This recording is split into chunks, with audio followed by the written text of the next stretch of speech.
నమస్కారం. City news ప్రేక్షకులకు శ్రీరామనవమి శుభాకాంక్షలతో మీ రాబ్చంద్. నమస్కారం.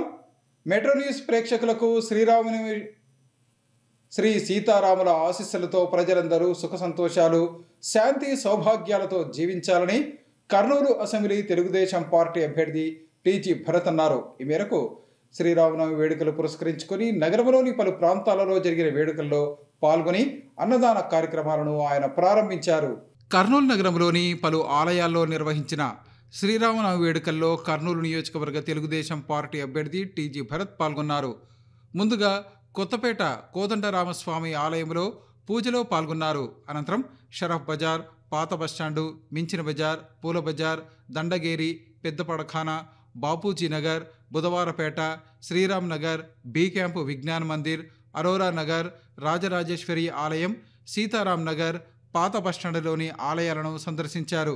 ఈ సందర్భంగా అక్కడ నిర్వహించిన సీతారాముల కళ్యాణంలో ఆయన పాల్గొన్నారు. అనంతరం భక్తులకు నిర్వాహకులు ఏర్పాటు చేసిన అన్నదాన కార్యక్రమాన్ని ఆయన ప్రారంభించారు. ఈ సందర్భంగా టీజీ భరత్ మాట్లాడుతూ కర్నూలు నియోజకవర్గ ప్రజలు సుఖ సంతోషాలతో ఉండాలని తాను కోరుకున్నట్లు టీజీ భరత్ తెలిపారు. ప్రస్తుతం ప్రజలు ఎదుర్కొంటున్న నీటి కష్టాలు తీరిపోవాలన్నారు. శ్రీ సీతారాముల వారి ఆశీస్సులతో ప్రజలందరూ సుఖ సంతోషాలు, శాంతి సౌభాగ్యాలతో జీవించాలని ఆకాంక్షించారు. ప్రతి ఒక్కరూ తమతో పాటు తమ పొరుగువారు బాగుండాలని భగవంతుణ్ణి ప్రార్థించాలన్నారు. ఈ కార్యక్రమంలో BJP Kurnool in-charge Suryaprakash, Janasena in-charge Harshat తదితరులు పాల్గొన్నారు. రానున్న ఎన్నికల్లో తనను ఎమ్మెల్యేగా గెలిపిస్తే కర్నూలు నగరాన్ని అన్ని విధాలా అభివృద్ధి చేసి చూపిస్తానని కర్నూలు అసెంబ్లీ తెలుగుదేశం పార్టీ అభ్యర్థి టీజీ భరత్ అన్నారు. ఈ మేరకు నగరంలోని 1వ వార్డులో జరిగిన టీజీ భరత్ భరోసా యాత్రలో ఆయన పాల్గొన్నారు. కర్నూలు నగరంలోని 1వ వార్డు పెద్ద మార్కెట్ ప్రాంతంలో కర్నూలు అసెంబ్లీ తెలుగుదేశం పార్టీ అభ్యర్థి టీజీ భరత్ తన భరోసా యాత్ర కార్యక్రమం చేపట్టారు. ఈ సందర్భంగా ఆయన ఇంటింటికి వెళ్లి ప్రజలను కలిసి రానున్న ఎన్నికల్లో టీడీపీకి ఓటు వేసి గెలిపించాలని కోరారు. ఈ సందర్భంగా ఆయన వార్డు ప్రజలను ఉద్దేశించి మాట్లాడుతూ 5 ఏళ్లలో కర్నూలులో ఎలాంటి అభివృద్ధి జరగలేదని విమర్శించారు. ఏ ఇంటికి వెళ్ళినా ప్రజలు సమస్యలు చెప్పి ఆవేదన వ్యక్తం చేస్తున్నారన్నారు. ప్రజలకు మౌలిక సదుపాయాలు కల్పించలేని నాయకులు ఇక అభివృద్ధి ఏం చేస్తారని ప్రశ్నించారు. యువత భవిష్యత్తు కోసం తెలుగుదేశం పార్టీకి ఓటు వేయాలని కోరారు. ఈ 5 ఏళ్లలో కరెంటు బిల్లులు రెట్టింపు అయ్యాయని, గ్యాస్ ధరలు పెరిగాయని, నిత్యావసర సరుకుల ధరలు సైతం ఆకాశాన్ని అంటాయన్నారు. తమ పార్టీ అధికారంలోకి వచ్చాక ఏడాదికి 3 సిలిండర్లు ఉచితంగా అందజేస్తామన్నారు. అర్హులకు తప్పకుండా పింఛన్లు మంజూరు చేయిస్తానని హామీ ఇచ్చారు. కర్నూలులో బతకాలంటే తెలుగుదేశం పార్టీ అధికారంలోకి రావాలన్నారు. బీజేపీతో పొత్తు ఉన్నందుకు ముస్లింలు ఎవరూ ఆందోళన చెందవద్దని తెలిపారు. తనను నమ్ముకున్న ప్రజలందరినీ ఇబ్బందులు లేకుండా చూసుకుంటానని భరత్ హామీ ఇచ్చారు. మైనారిటీల రిజర్వేషన్లు తీసేస్తారని వైసీపీ నేతల దుష్ప్రచారం చేస్తున్నారని మండిపడ్డారు. ఎన్నికల్లో లబ్ధి పొందేందుకు ఇలాంటి తప్పుడు ప్రచారం చేస్తున్నారని ఆగ్రహం వ్యక్తం చేశారు. తన 6 గ్యారంటీలు 5 ఏళ్లలో అమలు చేస్తారని హామీ ఇచ్చారు. ఎంపీ, ఎమ్మెల్యే 2 ఓట్లు తెలుగుదేశం పార్టీకే వేయాలని ఆయన ప్రజలను కోరారు. ఈ కార్యక్రమంలో Janasena in-charge Harshat, corporator Latif, TDP నేతలు ఆనంద్, హమీద్, రమీజ్, బాషా, జనసేన రాయలసీమ ఎన్నికల కన్వీనర్ పవన్, టీడీపీ నేతలు కలీం, బాలు, కిరణ్, సాయి, అయాద్బి, ఆనంద్, అశోక్, వివేక్, ఆనంద్, అరవింద్, యోగేష్, అబ్బాస్, బుజ్జి, కార్తిక్, నరసింహ, ప్రేమ్, ప్రభాకర్, నవీన్, భరత్ సింగ్ తదితరులు పాల్గొన్నారు. లక్షలు మన గ్రూప్ నుంచి ఇచ్చి చేతనైన వరకు హెల్ప్ చేసినాము. ఆయన కొద్ది వరకు రికవర్ కావడం జరిగింది. ఇది ఇప్పుడు కాదు, దాదాపు 3 సంవత్సరాలు బ్యాక్ సార్. 2 ఇయర్స్ నేను కూర్చుంటున్నాను. 2 ఇయర్స్ బ్యాక్ నుంచి మాకు సార్ హెల్ప్ చేస్తున్నారు. నేను 4 ఇయర్స్ నుంచి బెడ్ పైన ఉన్నాను. నేను ఇప్పుడు కూర్చోగలుగుతున్నానంటే సార్ మాకు చాలా హెల్ప్ చేసినారు. హైదరాబాద్ పంపించి మాకు ట్రీట్మెంట్ చేపిస్తారు.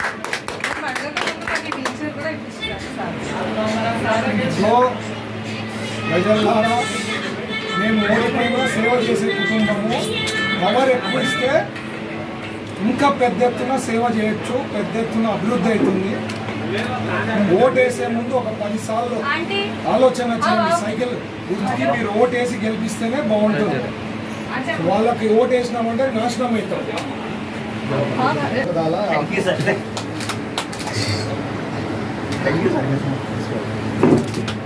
Don't worry try your best. ఒక్కసారి పింఛన్ రావడం లేదు సార్. ఎందుకు తీసేశారు?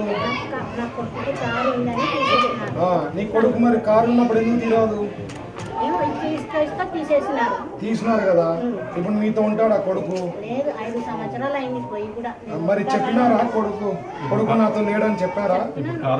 సో పాయింట్ ఈస్, కొడుకు ఉన్నాడు, కారు ఉందని తీసినారు. సబ్జెక్ట్ కొడుకు ఇక్కడ లేడు, వాళ్ళు లేడా, అది అర్థం చేసుకోవాలి కదా. అర్థం చేసుకోరు మన వైఎస్ఆర్ గవర్నమెంట్ వాళ్ళు. వచ్చినామా చెక్ చేసినామా, ఏదో వాళ్ళ నోటికి ఏదో వస్తే అది ఎన్ని కట్ చేసినారు తెలుసా? ఈ వాటిలో కుప్పలు తెప్పలు కట్ చేసినారు పెన్షన్లు. ప్రజలు అందరూ ఆలోచన చేయండి, ఓటు హక్కుని సరిగ్గా వాడుకోండి. సైకిల్ గుర్తుకి ఓటేసి గెలిపారు. అమ్మా నేను వచ్చిందా జీవిస్తా తల్లి. 3 నెలలు ఇచ్చినారు సార్ నాకు పింఛన్ అయ్యేలా. ఎప్పుడు 3 నెలలు ఇచ్చారు? ఈ సంవత్సరమే ఇచ్చినారు. పోయిన జనవరిలో 3 నెలలు, డిసెంబర్లో ఇచ్చినారు, ఆగస్టు నుంచి ఇచ్చినారు. 3 నెలలు ఇచ్చినారు. ఎంత ఇచ్చారు అప్పుడు? 2500 కదా సార్ ఇచ్చి కట్ చేసినారు. కట్ చేసినారు. నా భర్త వచ్చేసి 17 ఏళ్ళు ఇవ్వడంలే. నువ్వు బియ్యం తింటారు, పిల్లలు లేరు, ఎవరు లేరు నాకు. సరే అమ్మా, నేను వచ్చిన తర్వాత నీకు ఇప్పించే బాధ్యత నాది. ఒక్కసారి నమ్మకం పెట్టి నాకు ఓటు వేయండి. మీరే రావాలా సార్, మేము దేవునికి మొక్కుతుండం. థ్యాంక్ యూ తల్లి, నేను బాగా చేస్తా. నీ బాధ చెప్తా. నా బాధ ఏం లేదు సార్, కాలు సరిగా లేదు, 3 ఏళ్ళు లేవు, కింద పడి ఇవి ఇంకా ఇట్లా ఉన్నాయి. ఇంకా తినాలా అన్నం అంటే ఉంచలేము సార్, ఇరిగిపోయినాయి కింద పడి. కాలు కూడా ఇరిగిపోయింది సార్, కాళ్ళు కూడా ఇరిగిపోయింది. ఏమని వచ్చిందా అసలు? ఏం రాలేదు సార్. ఏమని చెప్పిరా? లేదు, నీకు కరెంటు బిల్లులు ఉన్నాయంటే నా భర్త నా పేరు మీద ఏం పెట్టలేడు. ఆధార్ కార్డు చూపించమంటే కూడా చూపిస్తా. వేరే వాళ్ళు ఉండి ఏం లేదు కదమ్మా నీ పేరు మీద ఎందుకు ఇస్తలేరు అంటే 3 నెలలు తిప్పించుకున్నారు సార్. 3 నెలలు తిప్పించుకొని ఇంకా నాకు చేత కాకుండా అయిపోయింది. నేను వచ్చిన తర్వాత సార్ట్ అవుట్ చేస్తా తల్లి, నా బాధ్యత. నమ్మకం పెట్టుకో, ఫస్ట్ ఓటు వేసి అన్ని చేయగలుగుతా. మీరే రావాలా. మన రాష్ట్రం బతకాలంటే తెలుగుదేశం రావాలి తల్లి. 5 ఏళ్లలో ఎట్లుండే పరిస్థితి చూసారు కదా. ఇప్పుడు మీకు అవకాశం వచ్చింది, ఓటు వేసాక ఇప్పుడు అవకాశం వచ్చింది. సైకిల్ గుర్తుకి ఓటు వేయండి, మీ భవిష్యత్తుని కాపాడుకోండి, ఫ్యూచర్ బాగుంటుంది. ఈ 6 గ్యారంటీలు చేస్తే 20 ఏళ్ళ లైఫ్ వస్తుందమ్మా. 5 ఏళ్లలో చేస్తే 20 ఏళ్ళ లైఫ్ వస్తుంది. సో మీరు చదవండి, అందరికీ చెప్పండి, ఓటేసి గెలిపియండి. పెన్షన్లు 3000 నుంచి 4000 చేసినారమ్మా పెన్షన్లు వచ్చే వాళ్ళకి. అది కూడా ఇంటికే తెచ్చిస్తారు. 4000 పెన్షన్, అది కూడా ఫస్ట్ ఏప్రిల్. ఈ ఏప్రిల్ నుంచి అంటే ఇదంతా కలిపి జూలైలో 7000 ఇస్తారు. ఈ 3000 అరియర్స్ ప్లస్ 4000 కలిపి జూలై నుంచి 7000 ఇస్తారు. తెలుగుదేశం పార్టీ రావాలా, ఇక్కడ నేను గెలిచాలి, 2 ఉంటాయి. తర్వాత 15000 మీ ఇంట్లో పిల్లలు ఎవరన్నా చదివే పిల్లలు 2, 3, 4 ఉన్నా వాళ్ళకి ప్రతి ఒక్కరికి సంవత్సరానికి 15000 వస్తుందమ్మా. 4 ఉంటే 4 ఇంటూ 15000. మన తెలుగుదేశం పార్టీ గెలిచాలా, నేను గెలిచాలా, అప్పుడే వచ్చేది. అన్నిటికీ నాకు లింక్. ఓటేసి గెలిపియండి. 3 గ్యాస్ సిలిండర్లు ఫ్రీ వస్తుంది ఇంటికి. కావాలా వద్దా? కావాలంటే నాకు ఓటేసి గెలిపియావా? 1500 నెలకి 1500 18 ఏళ్ళ నుంచి 59 ఏళ్ళ వరకు ఉండే వాళ్ళకి 1500. మహిళలు ఎంతమంది ఉంటే అంతమందికి 1500 వస్తుందమ్మా. తర్వాత మీ అందరికీ బస్సు ఫ్రీ మహిళలకి డిస్ట్రిక్ట్ లో. ఇవన్నీ కూడా ఓన్లీ తెలుగుదేశం పార్టీ వస్తేనే పాసిబుల్. ఇవి కాక అభివృద్ధి అవుతుంది. సంక్షేమ పథకాలు అట్లుంటే అభివృద్ధి కూడా బాగా అవుతుంది. అందుకనే మన సార్ 20 లక్షల ఉద్యోగాలు చెప్పినారమ్మా.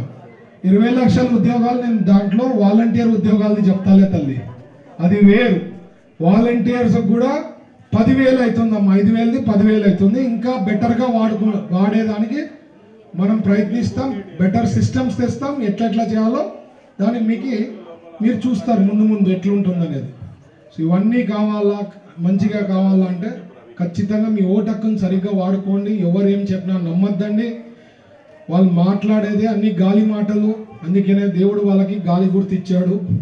మాటలన్నీ ఉట్టి గాలేమ్మా, ఏమి రియాలిటీ ఉండదు. ఎంతమంది పెన్షన్లు కట్టేనే నాకు తెలుసమ్మా. ఇప్పటికి వచ్చేసరికి ఈజీగా ఒక 5 నుంచి 10 పెన్షన్లు కట్టే ఉంటాయి. లేకపోతే ఇళ్ళ పట్టాలు రాలి, ఏవో ఒక రకంగా గవర్నమెంట్ బెనిఫిట్స్ రాని వాళ్ళు చాలా మంది ఉన్నారు. సో మీరు అందరు కూడా ఓటు సరిగ్గా వాడుకోండి. బాగా జరుగుతుంది. ఫ్యూచర్ చాలా బాగుంటుంది. మీ పిల్లల భవిష్యత్తు చాలా బాగుంటుంది. ఫ్యాక్టరీలు తెస్తే నీకు ఆటోమేటిక్గా పిల్లలకి ఉద్యోగాలు వస్తాయి. ఇక్కడ కర్నూలులో ఆదాయం పెరిగేదానికి అవకాశం ఉంటుంది. కరెంటు బిల్లు 5 ఏళ్ల కింద ఎంత ఉండే, పోనీ ఈ రోజు కరెంట్ బిల్ ఎంత వస్తా ఉంది? 1000 రూపాయలు వస్తా ఉంది. అమ్మా 5 ఏళ్ల కిందట తెలుగుదేశం పార్టీ ఉన్నప్పుడు 200-300 వచ్చేదా? కరెక్టే కదా? మరి ఎన్ని ఎంతలు పెంచినారు? 3 సార్లు. మన ఆదాయం ఏమైనా 3 సార్లు పెరిగిందా తల్లి? అమ్మా ప్రాపర్టీ ట్యాక్స్, ఇళ్ల పైన పన్ను ఎంత పెరిగింది తెలుసా? ఎవ్రీ ఇయర్ పెరుగుతా ఉంది. దాదాపు 70-80% పెరిగింది 5 ఏళ్లతో ఇప్పుడు పోలిస్తే. సో అందుకనే మీ ఓటు హక్కును సరిగ్గా వాడుకోవడం చాలా ఇంపార్టెంట్. సరైన government important. Telugu Desam party Chandrababu గారు లాంటి నాయకత్వం చాలా ఇంపార్టెంట్. సీఎం కావాలి అక్కడ. ఇక్కడ నేను ఎమ్మెల్యే అయితే ఎన్నో పనులు అయితే అన్నమాట. Thank you. జై హింద్. అధికార కాంగ్రెస్ పార్టీకి చెందిన సాక్షి దినపత్రిక తనపై ఎన్ని తప్పుడు రాతలు రాసినా రానున్న ఎన్నికల్లో కోడుమూరు అసెంబ్లీ నియోజకవర్గంలో టీడీపీ జెండా ఎగరవేస్తామని నియోజకవర్గం తెలుగుదేశం పార్టీ అభ్యర్థి బొగ్గుల దస్తగిరి అన్నారు. ఈ మేరకు నగరంలోని జిల్లా తెలుగుదేశం పార్టీ కార్యాలయంలో జరిగిన విలేకరుల సమావేశంలో ఆయన మాట్లాడారు. కర్నూలు నగరంలోని జిల్లా తెలుగుదేశం పార్టీ కార్యాలయంలో జరిగిన విలేకరుల సమావేశంలో ఆ పార్టీ కోడుమూరు నియోజకవర్గ తెలుగుదేశం పార్టీ అభ్యర్థి బొగ్గుల దస్తగిరి మాట్లాడుతూ తనపై వైఎస్ఆర్ కాంగ్రెస్ పార్టీకి చెందిన సాక్షి దినపత్రికలో నిరాధారమైన వార్తలు రాయటం ఆ పత్రిక దిగజారుడుతనానికి నిదర్శనమన్నారు. రానున్న ఎన్నికల్లో ఎలాగైనా గెలవాలన్న ఉద్దేశంతో వైఎస్ఆర్ కాంగ్రెస్ పార్టీ సాక్షి పత్రికను అడ్డం పెట్టుకొని ప్రతిపక్ష పార్టీలపై నిరాధారమైన కథలను ప్రచురిస్తూ ప్రజలను తప్పుదోవ పట్టిస్తోందని విమర్శించారు. తాను డబ్బులు ఇస్తానని చెప్పినట్లు రాసిన వార్తలన్నీ ఆయన తీవ్రంగా ఖండించారు. తమ వద్ద ప్రజలకు పంపిణీ చేసేంత డబ్బు లేదని, ఎన్నికల కమిషన్ నిబంధనల మేరకే ఖర్చు చేస్తున్నామని వివరించారు. అధికార పార్టీ నాయకుల వద్ద వివిధ రకాల మాఫియాల ద్వారా సంపాదించిన కోట్లాది రూపాయల సొమ్ము ఉందని, టీడీపీ నాయకుల వద్ద కేవలం ప్రజల అభిమానం మాత్రమే ఉందని ఆయన తెలిపారు. దేశంలో ఏ రాష్ట్రంలో లేని విధంగా రాష్ట్రంలో ఆర్థిక పరిస్థితి ఉందని, నేరాల సంఖ్య విపరీతంగా పెరిగిపోతోందని చెప్పారు. సాక్షి పత్రికలో ఎన్ని అబద్ధాలు ప్రచురించినా రానున్న ఎన్నికల్లో కోడుమూరు అసెంబ్లీ నియోజకవర్గంలో తెలుగుదేశం పార్టీ జెండాను ఎగరవేస్తామని ఆయన తెలిపారు. మేము ఎలక్షన్ నిర్వహించడానికి ఈసీ చెప్పినటువంటి నియమ నిబంధనల ప్రకారమే మేము డబ్బులని నిర్ణయించుకొని చేసుకుంటున్నాం తప్ప అన్ని కోట్లు ఇన్ని కోట్లు ఉన్నాయని మేము ఎక్కడ కూడా చెప్పలేదు. మా దగ్గర అన్ని కోట్లు కూడా లేవు. అవి మీకు సాధ్యం. ఎందుకంటే ఈ రాష్ట్రాన్ని భ్రష్టు పట్టించి ఈ రాష్ట్రంలో మైనింగ్, అలాగే ఇసుక, మద్యం ఇలాంటి మొత్తం అక్రమ డబ్బు మొత్తం నీ ఇంట్లోనే నీ కంటైనర్ల ద్వారానే డబ్బు తరలిస్తున్నావు వైఎస్ జగన్మోహన్ రెడ్డి గారు. అలాంటి వార్తలు రాయకుండా నీపై మీ పత్రికలో మాపై నిందలు వేయడం ఎటువంటి సమంజసమని తెలియజేస్తున్నాను. రాక్షస పాలనకు అంతమొందించాలా. ఈసారి వైఎస్ జగన్మోహన్ రెడ్డిని సీఎంగా చేశారంటే మన రాష్ట్రం చాలా దారుణమైన పరిస్థితిగా ఏర్పడుతుంది. మీకు కూడా తెలుసు, ఎక్కడైనా ఒక్క చిన్న ఆర్టికల్ కూడా రాయలేకపోతారు. ఎందుకంటే అది సొంత పేపర్ కాబట్టి. కానీ ఈ జగన్మోహన్ రెడ్డి ఆ సొంత పేపర్ కాదని కూడా అసెంబ్లీ సాక్షిగా తెలియజేశాడు. ఇటువంటి వ్యక్తినే మనం ఎన్నుకున్నది.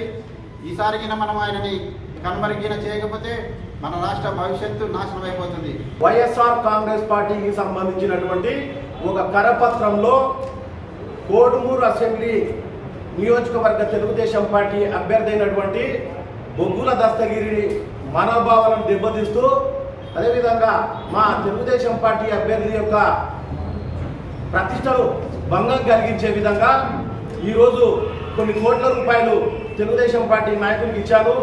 అయినప్పటికీ కూడా ఈరోజు రోజువారీ ఖర్చులకు మరింతగా డబ్బు తెచ్చిమని చెప్పేసి వేధింపులకు గురి చేస్తా ఉన్నారు.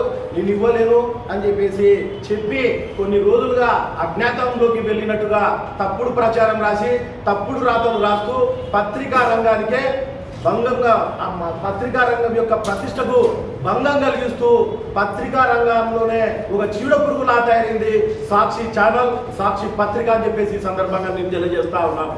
కూడా ఏకతాటిపైన పనిచేస్తాం. రేపు కర్నూలు జిల్లా కోడుమూరు నియోజకవర్గం మాత్రంలోనే కాదు, కర్నూలు జిల్లాలో 7 మంది అసెంబ్లీ అభ్యర్థులను, అదేవిధంగా పార్లమెంట్ అభ్యర్థి అయినటువంటి కురువ నాగరాజు గారిని తప్పకుండా గెలిపించుకొని తీరుతామని చెప్పేసి ఈ కర్నూలు జిల్లాలో వైఎస్ఆర్సీపీకి రాజకీయ సమాధి కడతామని చెప్పేసి ఈ సందర్భంగా తెలియజేస్తూ ముగిస్తా ఉన్నాం. డబ్బులు ఒత్తిడి, ఇంకో ఒత్తిడి ఎందుకు కూడా డబ్బులు ఒత్తిడి. మా పని మేము చేసుకుంటాము, ఊళ్ళో తిరుగుతున్నాము, పొద్దున రాత్రి తిరుగుతున్నాము, ఇంట్లో వచ్చి పండుకుంటున్నాము. మీ పీడే కుక్కల ఈ వ్యూహరచన స్క్రిప్ట్ రచన మానండిగా మీ టిష్యూ పేపర్ లెక్కన అయిపోతుంది. సులభ కాంప్లెక్స్లో దొరుకుతుంటాం ఇక సాక్షి పేపర్. ఇంకా వచ్చిన తర్వాత కూడా మీరు ఇంకా అది పట్టుకొని వేలాగిని పోయిన వ్యక్తిని, ఒక దైవదర్శనకు పోయిన వ్యక్తిని పట్టుకొని ఇచ్చేసి మీరు దానికి లేడు దీనికి మీరు నిజంగా జర్నలిజం విలువలు పెంచాలనుకుంటే కొన్ని అంశాలు ఎందుకు టచ్ చేయాలనేది కాన్సెప్ట్. మరి మీ మీద దాడి జరిగింది, కులకర దాడి. ట్విట్టర్ వేదికగా మా చంద్రబాబు నాయుడు దాన్ని ఖండించారు. ఖండించిన వెంటనే మీ వైసీపీ నాయకులు నేరుగా తెలుగుదేశం పార్టీ మీద మా జాతీయ అధ్యక్షుడి మీద నేరుగా విమర్శలు చేశారు. మళ్ళీ మీకు నిర్ధారణ ఎవరు చేశారు? ఎవరైనా ఇంటెలిజెన్స్ వాళ్ళు చెప్పినారా? ఎవరైనా వేరే వాళ్ళకి ఏదైనా సిట్ వాళ్ళు చెప్పినారా? సిబిఐ వాళ్ళు చెప్పినారా? ఎవరు చెప్పినారా మీకు? చంద్రబాబు నాయుడు ఎవరైనా తెలుగుదేశం వాళ్ళు చెప్పించారని చెప్పేసి మీకు నిజంగా దమ్ము ధైర్యం ఉంటే ఆ విషయం ఎందుకు రాదు మీరు? ప్రజలు ఉచిత వైద్య శిబిరాలను సద్వినియోగం చేసుకుని ఆరోగ్యంగా జీవించాలని ఏపీఎస్పీ 2వ బెటాలియన్ డీఎస్పీ మెహబూబ్ బాషా అన్నారు. ఈ మేరకు షరీర్నగర్లో డాక్టర్ సుభాన్ ఆధ్వర్యంలో ఏర్పాటు చేసిన ఉచిత వైద్య శిబిరాన్ని ఆయన ప్రారంభించారు. కర్నూలు నగరంలోని షరీర్నగర్లో ఉన్న ప్రముఖ సీనియర్ వైద్య నిపుణులు డాక్టర్ సుభాన్ ఆధ్వర్యంలో ఉచిత వైద్య శిబిరాన్ని నిర్వహించారు. ఈ ఉచిత వైద్య శిబిరాన్ని ఏపీఎస్పీ 2వ బెటాలియన్ డీఎస్పీ మెహబూబ్ బాషా ముఖ్య అతిథిగా హాజరై ప్రారంభించారు. ఈ సందర్భంగా వైద్య పరీక్షలు నిర్వహించడంతో పాటు అవసరమైన వారికి మందులను ఉచితంగా పంపిణీ చేశారు. ఈ కార్యక్రమంలో డాక్టర్ సుభాన్తో పాటు టీడీపీ సాంస్కృతిక విభాగం నాయకుడు హనుమంతరావు చౌదరి, ప్రముఖ కవి అజీజ్ బాషా, రాజు తదితరులు పాల్గొన్నారు. ఈ సందర్భంగా ఏపీఎస్పీ 2వ బెటాలియన్ డీఎస్పీ మెహబూబ్ బాషా మాట్లాడుతూ ప్రతి ఒక్కరూ ఉచిత వైద్య శిబిరాలను సద్వినియోగం చేసుకుని ఆరోగ్యంగా జీవించాలని కోరారు. మనిషికి ఆరోగ్యాన్ని మించిన సంపద మరొకటి లేదని, దీనిని ప్రతి ఒక్కరూ గుర్తుంచుకోవాలన్నారు. వ్యాధి వచ్చిన తర్వాత చికిత్స పొందే కంటే అది రాకుండా అవసరమైన జాగ్రత్తలు తీసుకోవాలని ఆయన సూచించారు. పేదలు నివసించే షరీర్నగర్లో డాక్టర్ సుభాన్ ప్రతి సంవత్సరం ఉచిత వైద్య శిబిరాలను నిర్వహించి ఉచితంగా వైద్య పరీక్షలు నిర్వహించడంతో పాటు మందులను పంపిణీ చేయడం అభినందనీయమని ఆయన తెలిపారు. డాక్టర్ సుభాన్ ఇలాంటి ఉచిత వైద్య శిబిరాలు మరెన్నో నిర్వహించాలని ఆయన ఆకాంక్షించారు. Medical camp, free medical camp future man kind వారి సౌజన్యంతో కరుణాకర్ అనేటటువంటి ఒక మెడికల్ రిప్రజెంటేటివ్ వారి ఆధ్వర్యంలో, తర్వాత మిత్రుల యొక్క సహకారంతో ఈనాటి ఈ యొక్క పేదలకు వైద్య సహాయం చేయాలనేటువంటి కార్యక్రమం జరపడం జరిగినది. వీళ్ళు ప్రతి నెల నేను ఏదో క్యాంప్ పెడతాను, ఇట్లనే వేరే కంపెనీల ద్వారా క్యాంప్ పెడతాను. ఆ కంపెనీ వారు నిర్వహించేటువంటి క్యాంపులు సరిగా సద్వినియోగం చేసుకుని అందరూ కూడా పేదవాళ్ళు ఇలాంటి కార్యక్రమాలకు నేను ముందుంటాను. తప్పగా అందరూ సాయం చేయాలనేటువంటి దృక్పథంతో ఉంటాను. మీరు ఈ కాలనీవాసులే కాక కర్నూలులో నివసించే పేద ప్రజలు ఇవి తెలుసుకొని తప్పకుండా వచ్చి ఇలాంటి అవకాశాలను ఉపయోగించుకుంటారని చెప్పి నేను మనస్పూర్వకంగా, అలాగే ఇంకా ముందు ఎక్కడైతే అవసరం ఉందో అక్కడ గుర్తించి ఆ చోట కూడా ఇలాంటి పంపిణీ కార్యక్రమాలు చేస్తూ వాళ్ళల్లో కొంతమంది బయటికి వెళ్ళక నిర్లక్ష్యంగా ఉంటారు. కొంతమందికి డబ్బు లేక, ఆర్థిక స్తోమత లేక బయట హాస్పిటల్స్కి వెళ్ళాలంటే బద్దకించి పోకుండా ఉంటారు. అలాంటి చోట్ల మనం గుర్తించి ఆ వీధుల్లో ఇట్లాంటి క్యాంప్ కండక్ట్ చేస్తే ఇంకా మనం పేదలకి ఉపయోగకరమైన పని చేసినట్లు అవుతుంది. ఇలాంటి కార్యక్రమంలో మన హనుమంతరావు గారు, మిగతా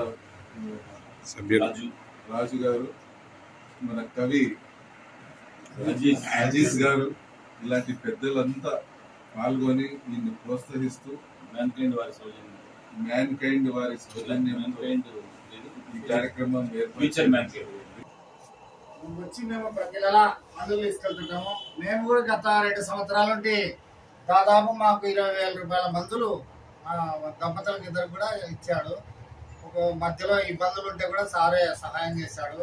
కాబట్టి ఏ కళాకారుడైనా కూడా వచ్చి వీళ్ళ దగ్గర వచ్చి సారు మేము ఇట్లా ఇబ్బందుల్లో ఉన్నాము, మాకు ఫలాని చెప్పుందంటే కూడా అది నిజమా కాదా అని దాన్ని పరీక్షలు నిర్వహించి దానికి తగిన మందులు ఉచితంగా ఇస్తున్నారంటే ఇలాంటి డాక్టర్లు ఉదాహరణగా మనం తీసుకొని ఆయన నడిచిన బాటలు నడవాలని ప్రతి ఒక్కరం కూడా ప్రజలకు సేవ చేయడానికి 100కి ఉంటారు. ఇలా అందులో సుభాన్ డాక్టర్ గారు కవి కూడా. రానున్న ఎన్నికల్లో కర్నూలు అసెంబ్లీ తెలుగుదేశం పార్టీ అభ్యర్థిగా పోటీ చేస్తున్న టీజీ భరత్ను భారీ మెజారిటీతో గెలిపించాలని టీజీవీ ట్రేడ్ యూనియన్ అనుబంధ చిన్న వ్యాపారుల సంఘం నాయకులు ప్రజలకు విజ్ఞప్తి చేశారు. ఈ మేరకు టీజీ భరత్కు ఓటు వేసి గెలిపించాలని కోరుతూ నగరంలో వారు విస్తృతంగా ప్రచారం నిర్వహించారు. కర్నూలు అసెంబ్లీ తెలుగుదేశం పార్టీ అభ్యర్థి టీజీ భరత్ను భారీ మెజారిటీతో గెలిపించాలని కోరుతూ టీజీవీ ట్రేడ్ యూనియన్ అధ్యక్షులు బాలయ్య ఆధ్వర్యంలో నగరంలో విస్తృతంగా ప్రచారం నిర్వహించారు.